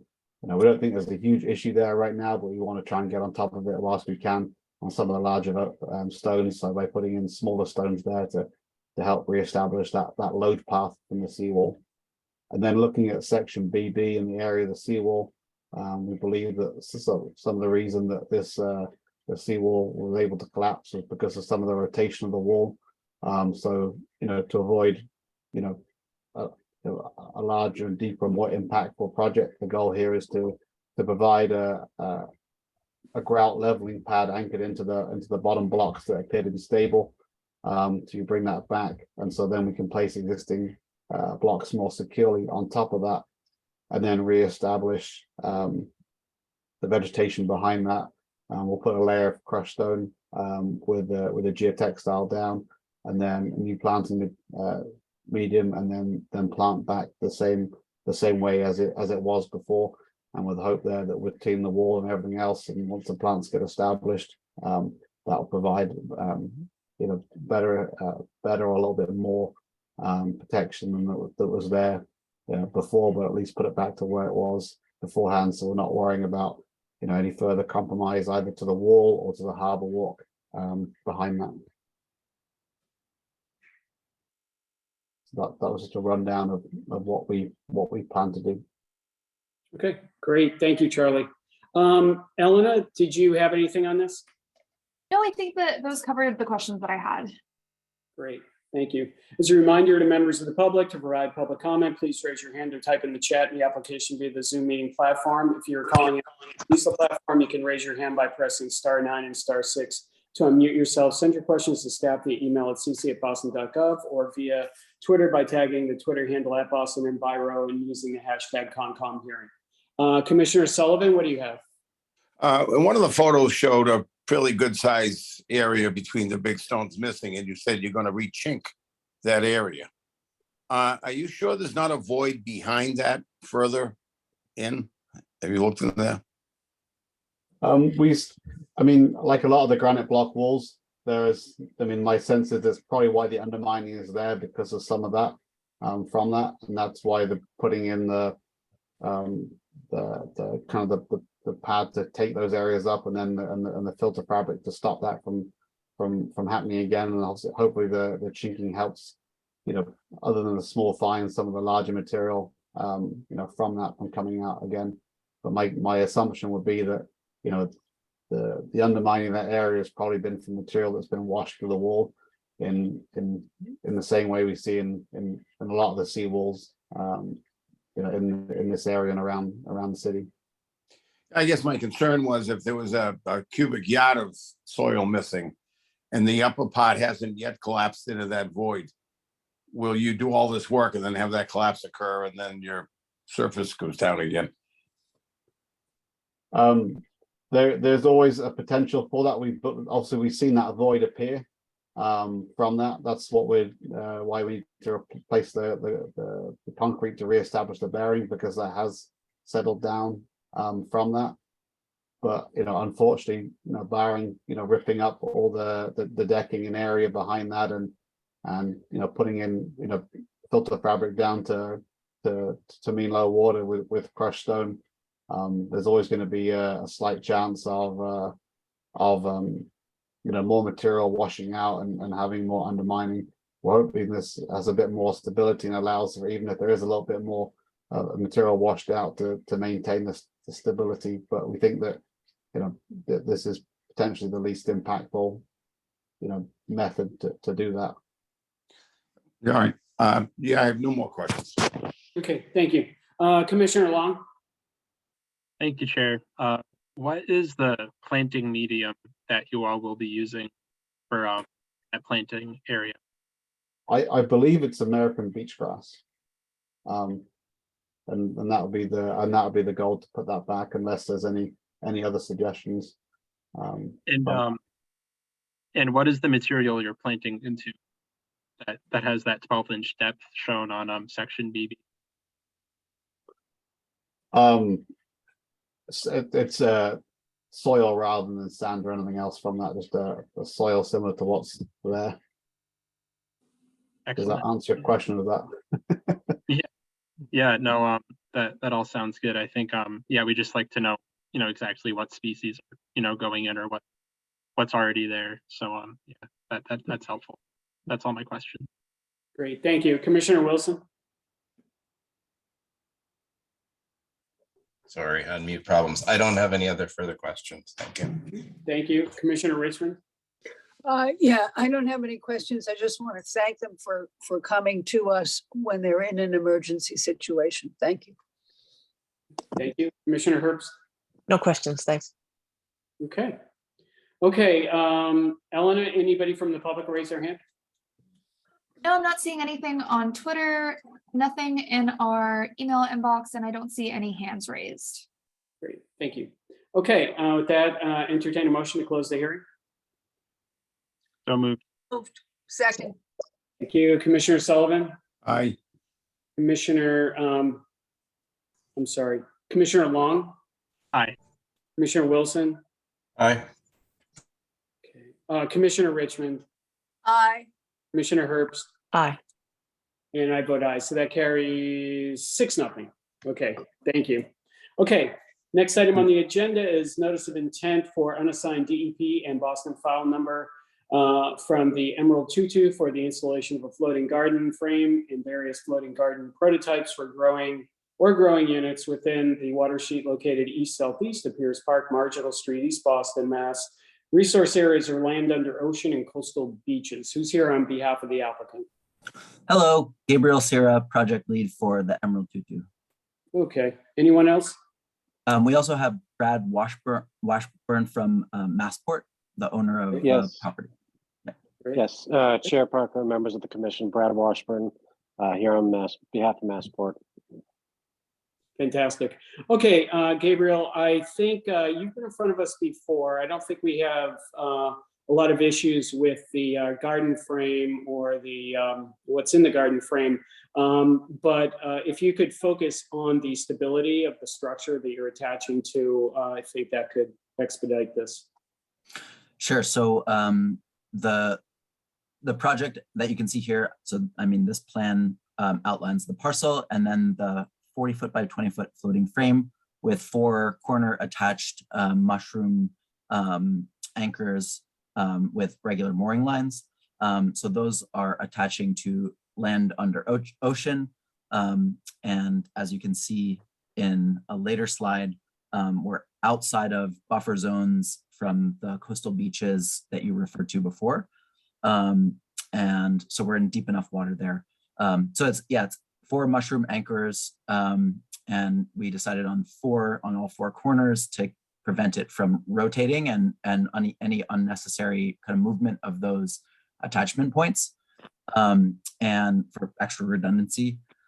But it's quite simple, basically the same as a boat. A small boat would be anchored, but with quadruple redundancy, to answer your question, Chair. And Great. if you want to run through the slides, I can talk a little bit more about so you can see the location from this aerial bird's eye view between Piers Park and the decrepit pier that is over that kind of rocky shore coastal beach area of shallow water. Next slide.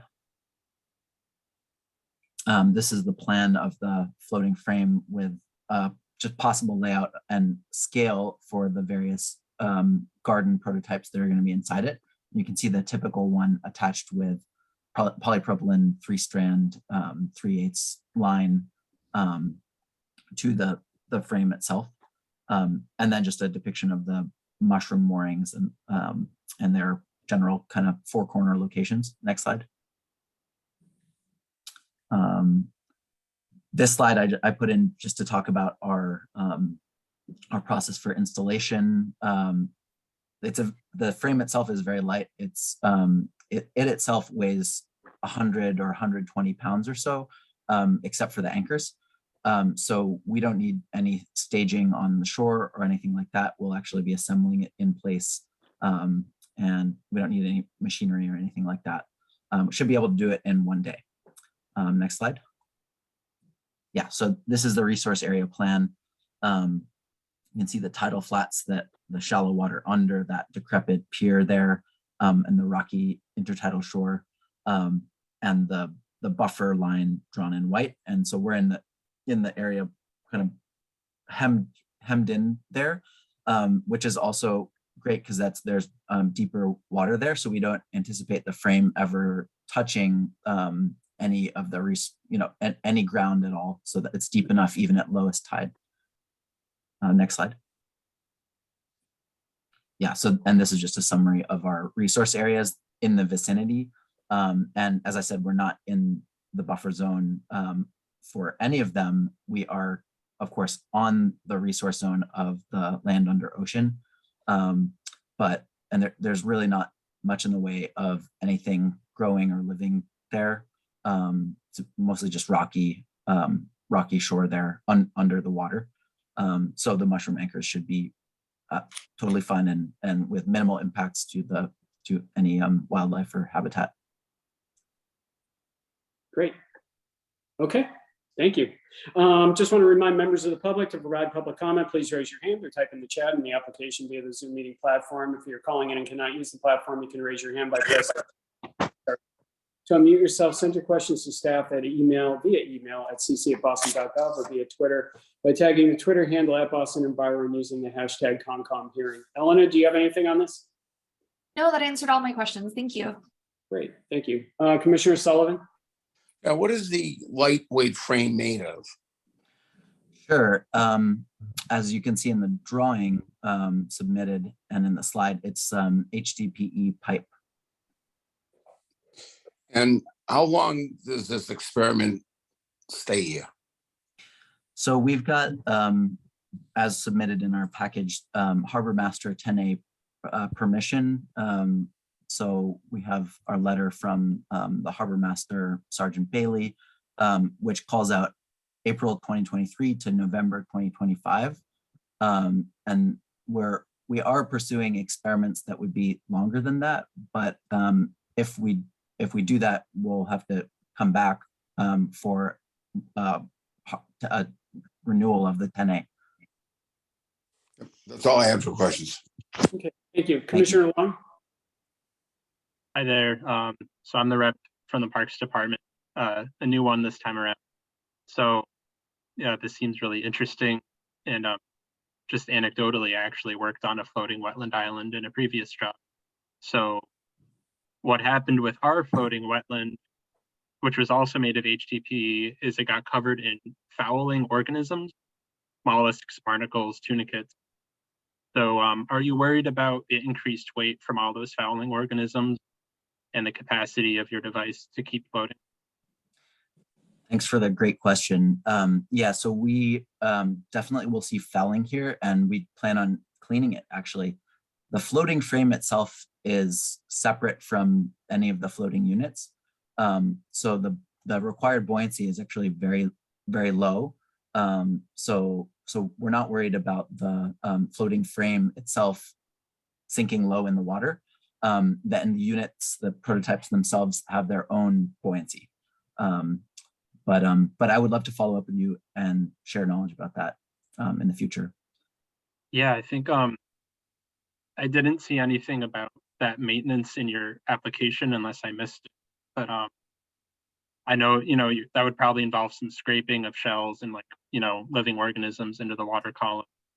But maybe minimal. But it sounds like you're not worried about on the planting or the growing units themselves. Like those will be able to withstand all those fouling organisms and things like that. Is that correct? Yes. Okay. Yeah, I think hopefully you generate some helpful knowledge from this. And I think that's all I had for you. Thank you. Great, thank you. So Gabriel, based on that comment, I think we'd like to see your maintenance plan pre-installation. If you could submit that to staff, that would be helpful. Will do. Thank you. Thank you. Okay, Commissioner Wilson. Yeah, thank you for sort of presenting what could be a really cool project and opportunity for learning a lot.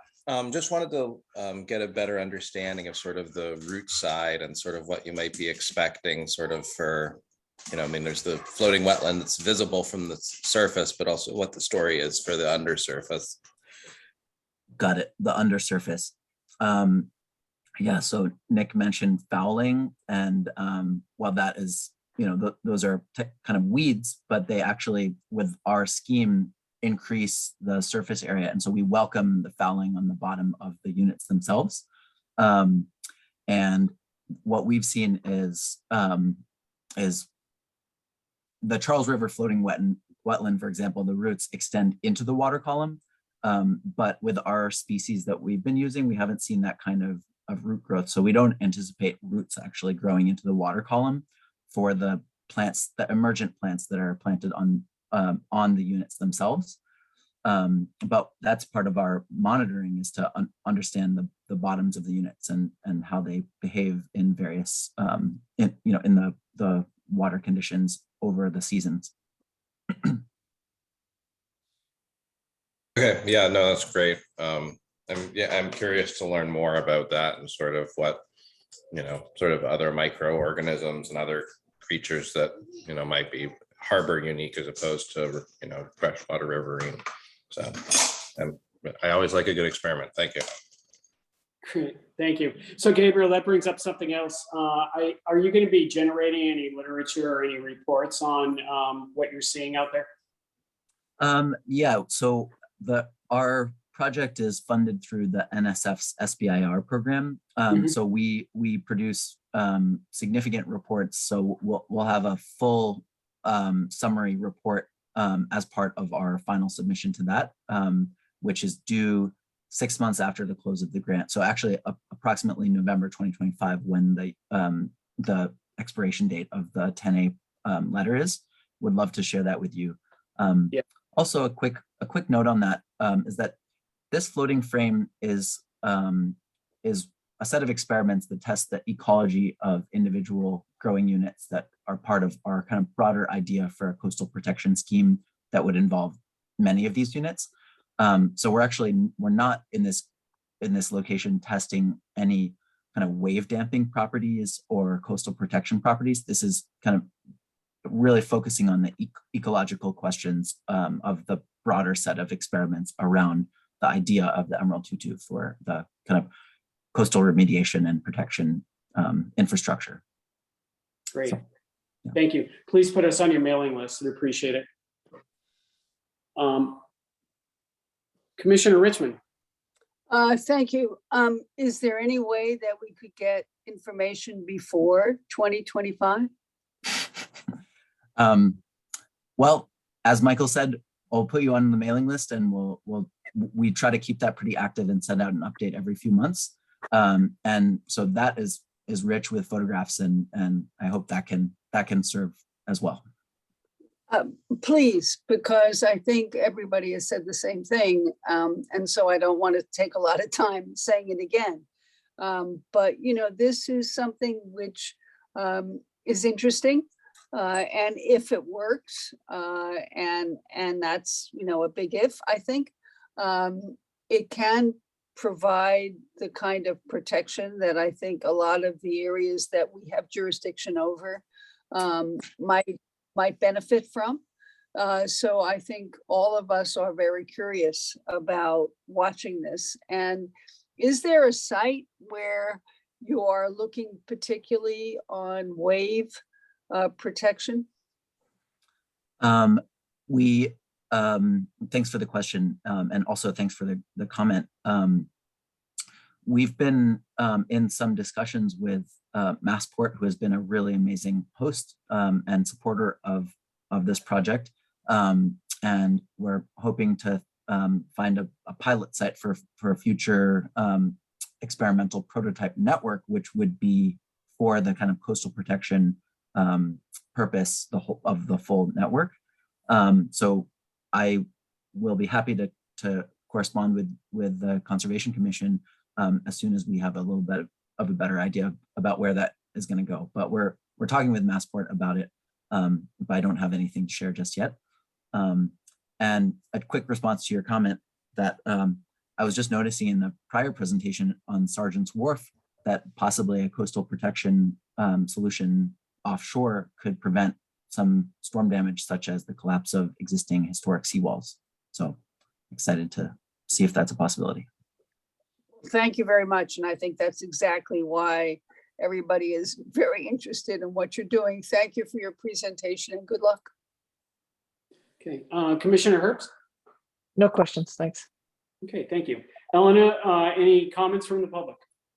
So nothing in our email inbox. I'm not seeing anything on Twitter, and nobody's dropped anything in the chat or raised their hands. So it doesn't seem like there's anything.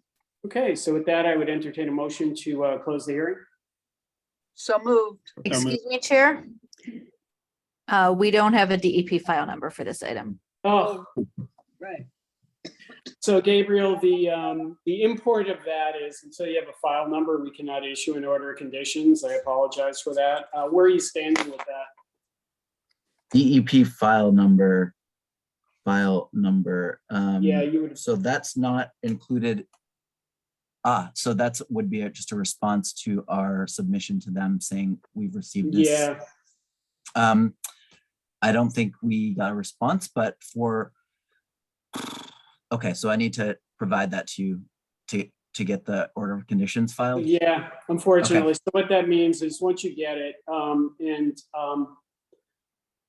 Allison, I can't remember what the process is. They file DEP usually takes a few weeks depending on their backlog to get a file number out. But we get notified of that file number, right, as well? Yeah, we do. The applicant should as well as we will. So we'll see it when they file it, but unfortunately we haven't seen it yet. Yeah. Okay, so usually that's done by the applicant prior to the hearing, and we did that. We emailed the several recipients that were specified, but we didn't hear back. So that means I should just follow up and get that number. And can this be taken care of by staff after the fact, or do I need to present again? Yeah, well, you wouldn't present again, but you do have to come back and basically just say, look, they got their file number, no changes from the previous presentation. And if not, then we would just go to close the hearing. Sounds good. Not uncommon. They were behind about a few months ago. But... Okay. So anyways, entertain a motion to continue the hearing. So moved. We have a second. Second. Okay, Commissioner Sullivan, Aye. Commissioner Long, Aye. Commissioner Wilson, Aye. Commissioner Richmond, Aye. Commissioner Herbst, Aye. and I vote aye. That carries 6-0. Okay, thank you. Thank you. Okay. Next item on the agenda is notice of intent for DP file number 0061935 in Boston, file number 2023-023 from Weston and Sampson Engineers on behalf of the Boston Parks and Recreation Department for the proposed replacement of an existing turf field running track and lights on Saunders Field in Moakley Park, located at 1005 Columbia Road, South Boston, Mass. Land subject to coastal storm flowage is the resource area. Commissioner Long, do you need to recuse yourself? Are you still working for Parks? Yes, sir. And do you need me to vote on anything after this? Okay, you're learning much too fast. No, you're excused for the evening. Fair. Have a great night, everybody. Thank you. Okay, who's here on behalf of the proponent? Hi, Chair Parker. This is Kathy Baker Eclipse. I'm with the Boston Parks Department. I'm also joined by Brendan Kunkel from Weston and Sampson and several of his team as well.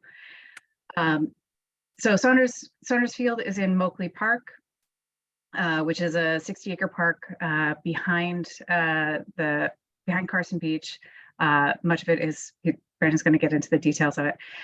So this is largely a state of good repair project. There's an existing turf field at Saunders Stadium with a track around it. And we are replacing the existing artificial turf with a new artificial turf system because it is showing signs of its age. So this is a state of good repair, replacing a material with an updated material. And I'm going to turn it over to Brandon at this point. Thank you. Great. Thanks so much, Kathy. Commission, it's great to be here tonight and present this project in front of you. We're here tonight because the field itself does fall within a boundary of land subject to coastal storm flowage. Just to give a little bit of orientation, north is actually to the left of the screen. This is rotated 90 degrees just for page orientation only. Topographically, the topography in general, Moakley Park is very flat, but it does run from north to south, elevating as it rises to the south. What we're showing here, the red is the limit of work for the actual project. In addition to replacing the synthetic turf field that is existing with a new synthetic turf field, as well as the running track surface, we will be updating 4 sports field light poles around the perimeter of the field itself. What I am showing in the light blue is the boundaries of land subject to coastal storm flowage.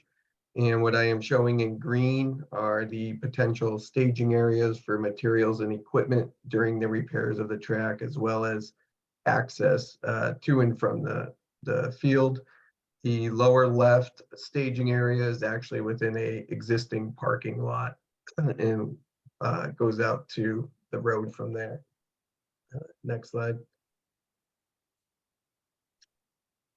We did look at future climate and sea level rise. What you're looking at here is the inundation maps of 2030, taking into account a 48-hour storm, 4 feet of sea level rise. And you can see that right now, currently, and moving into the future, it ranges from 1 to 2 feet of inundation within the field area itself. And then you can see the flood pathways as it comes across north to south across the site. And again, the highlighted area land subject to coastal storm flowage. Next slide. We did explore the existing drain system. In general, it is still of good condition. We intend to maintain it as it is today, given the nature of the repairs and being more of a maintenance project in a improvement or a new project. There are some track drains around the inside of the track that need to be repaired. We will be repairing those. But in general, what we've observed is that there's no issues with the drain system. We will be cleaning it out of debris as a result of this project, and then continuing the ongoing maintenance moving forward. Next slide. It's a little hard to read and I apologize, but this is really the scope of the project. A replacement of the existing synthetic turf carpet and milling down the existing track surface down to the asphalt sub base and replacing it with a new running track surface. In general, the average lifespan of a synthetic turf field is anywhere between 8 and 12 years. The last track or the last turf that was installed here was in 2012. So it's definitely due. It is showing signs of wear and tear, and there's been several repairs throughout the last 10 years, and it's due for a complete replacement at this time. That's pretty much all I have. I'm happy, and we did get the order or the draft order of conditions. We have no comments on it at this time, so I guess I would open it up to the commission for questions. I do have my colleagues Steve LaRosa and Lee Koska available to answer any questions that you may have specifically on synthetic turf makeup or the history of Moakley itself. As we noted in our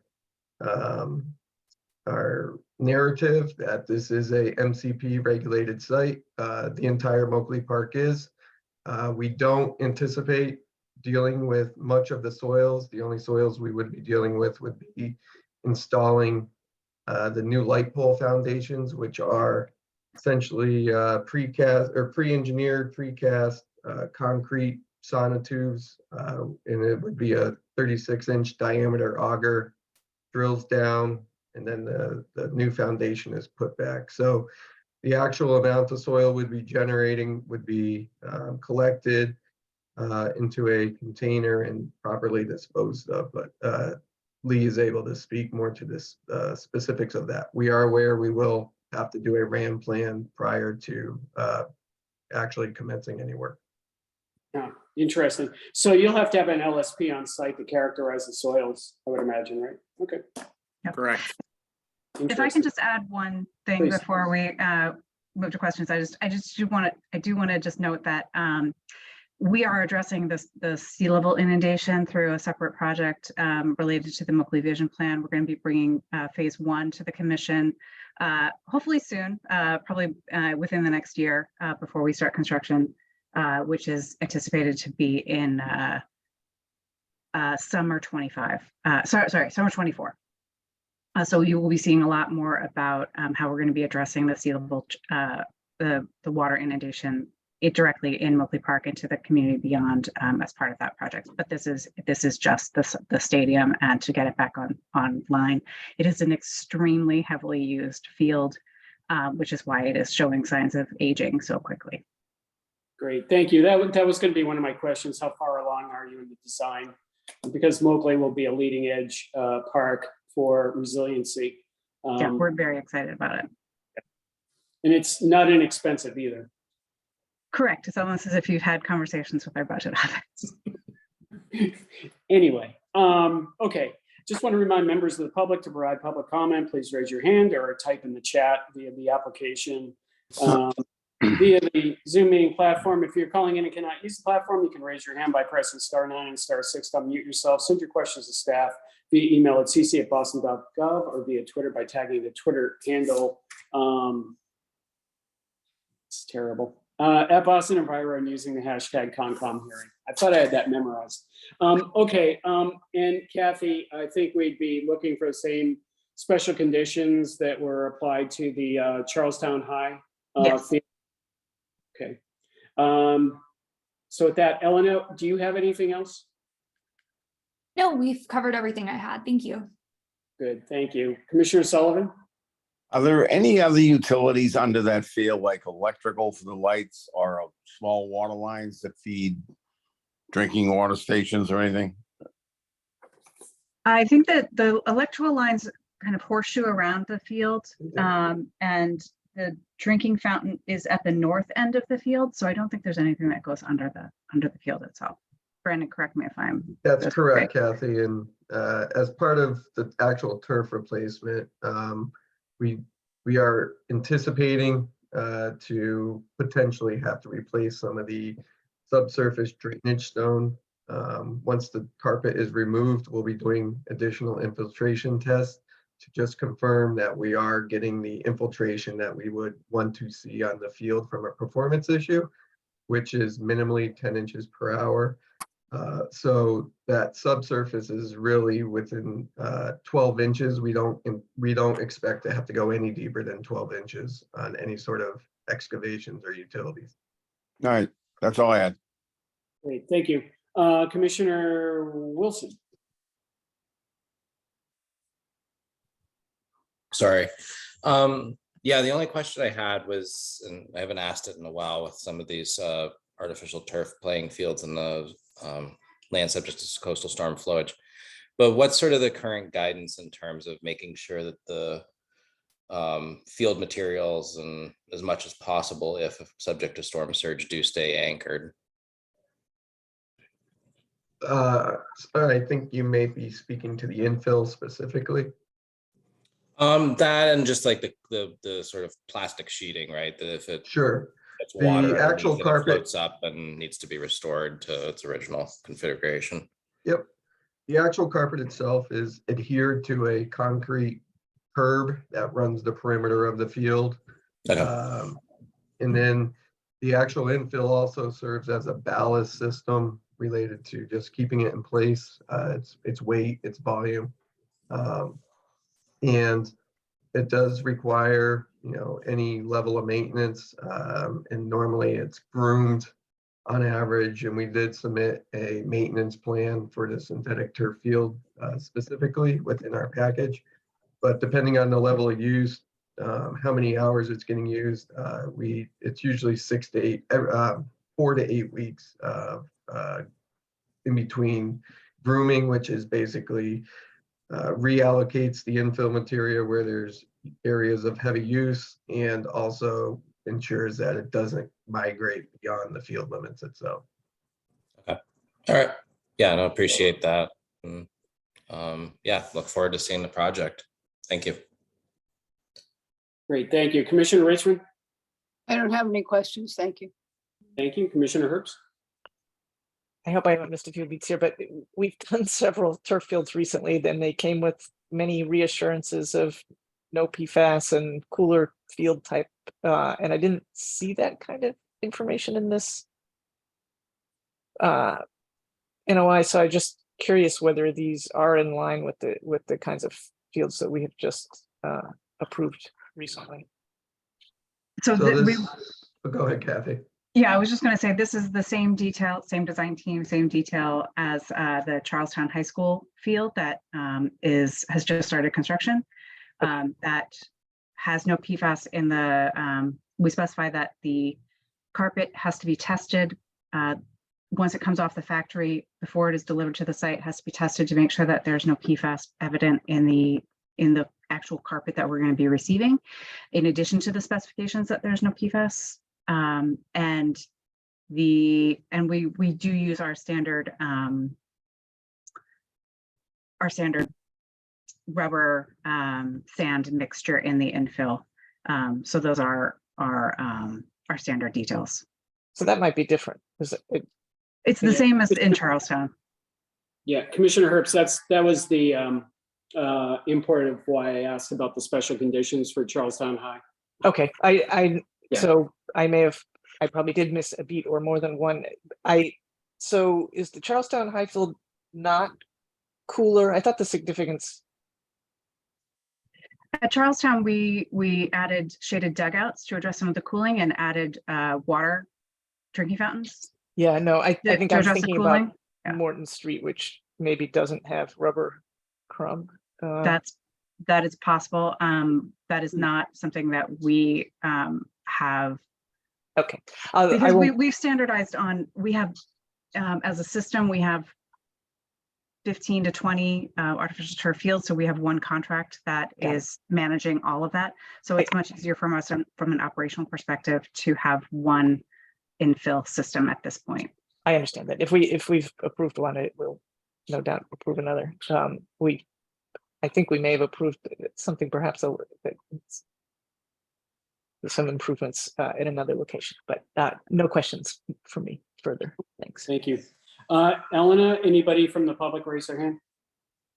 Yes, Alice Brown has their hand raised. Great, thank you. Hi, thanks commissioners, and thanks Kathy and Brandon. I'm Alice Brown from Boston Harbor Now. We have been partnering with the Moakley Park Parks Department team for about 3.5 years, and I am, I guess, just here to reiterate the incredible value of updating the field and the track at this time as the city is redesigning the park.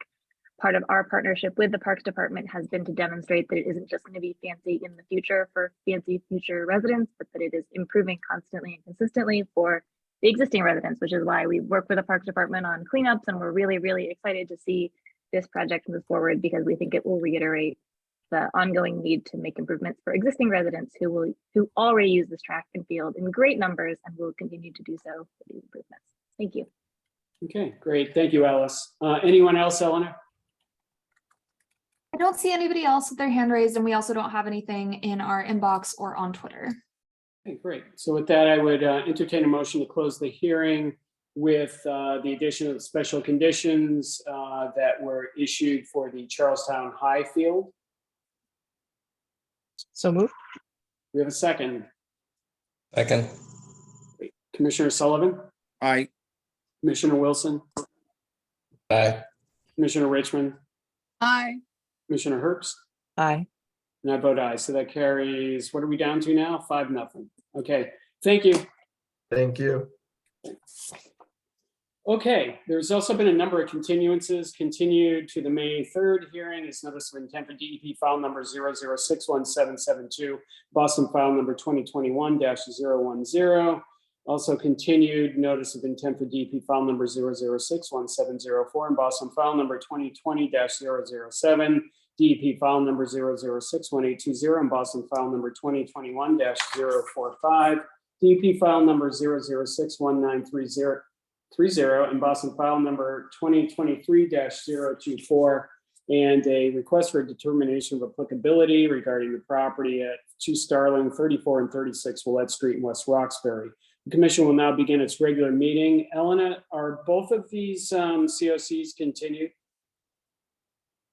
Not Sorry. ready? Let me check. I believe that they are continued. Allison, can you confirm? Yes, we're still waiting for final construction or additional information on all three. Okay. Oh, all three. Okay. Okay. Next item on the agenda then is administrative updates. Yeah, so we have one administrative update. So in the folder where you have the rest of the hearing materials for today, you'll also see an update that was requested by the commission regarding DCR's paving activities in Stony Brook during fall of 2022. So as a next step, we're arranging a site visit with DCR to review the work and to talk about next steps, including options for mitigation. If you would like to attend, please email me individually. And I'll also just note that depending on how many people are interested in coming to the site visit, we may have to break it up because, of course, if we have more than 3 people, then that would be quorum. So we'll just need to organize. So please let me know if you're interested in attending a site visit. DCR also noted that they held a WPA training in late March with over 60 people attending, and there is a wait list of another 20 people or so. The training was attended by design and engineering staff from across the state and across disciplines, including an overview of the laws and regulations that protect wetland resources and resource areas, the required permitting, and how to deal with emergencies, among other topics. Fantastic, great. One request, since Commissioner Long left early, he definitely needs to do this site visit. Sounds great. Yeah, so I can also send a follow-up email with this information. Okay, but he's mandatory attendance when you send out the invite. Okay. Okay, Commissioner Herbst, any questions on that? No, I appreciate the follow-up. I'm glad things are Great. moving forward. No, appreciate you keeping your eyes on this. Okay, we have already voted on the, orders of conditions. This is going to be easy. Meeting minutes, we don't have them ready yet. So I think that gets us to a favorite part of the meeting, which is a motion to adjourn by acclamation. Oh, yeah. Okay, I'll take that as a first, second, and third. Elena, thank you very much. Pleasure. Hopefully you'll be back next time. Thank you so much. I'm counting on it for now. Okay. Good night, everyone. Good night. Thanks, Thanks, y'all. Michael. Good night.